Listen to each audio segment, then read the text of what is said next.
नहमुदुहु व नुसल्ली अला रसूलिहिल करीम अम्मा बाद फ़ाऊज़ु बिल्लाहि मिनश शैतानिर रजीम बिस्मिल्लाहिर रहमानिर रहीम अस्सलामु अलैकुम व रहमतुल्लाहि व बरकातुहू। उम्मीद करता हूँ आप सब खैरियत से होंगे। अल्लाह ताला हम सब पे अपना फजलो करम फरमाए।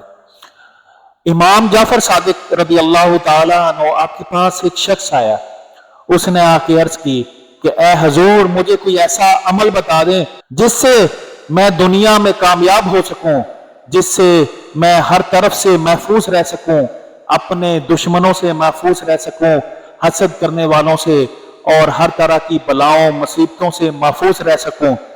और ऐसा अमल बता दें कि जिसको करने से मेरी दौलत में अरूज आ जाए, मैं अमीर हो जाऊं, जवाल खत्म हो जाए और मैं हमेशा के लिए खुशहाल हो जाऊं।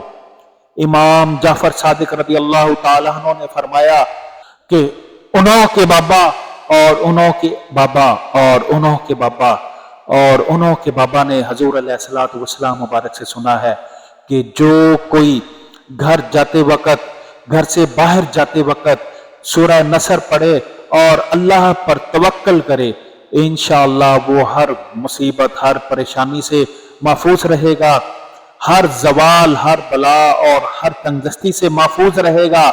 और दूसरा अमल ये है कि जब वो घर आए तो घर में दाखिल होने से पहले, घर में दाखिल होते वक्त सूरह इखलास पढ़े और तवक्कुल के साथ अल्लाह पर यकीन रखे, इंशाअल्लाह हर तरह की मुसीबत, आफात, बलिया से महफूज रहेगा।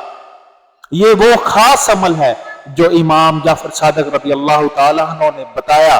तो इस पर अमल करें, इंशाअल्लाह आप दुनिया जहान की भलाई पाएंगे, आप हमेशा के लिए ज़वाल से सुरखरू हो पाएंगे।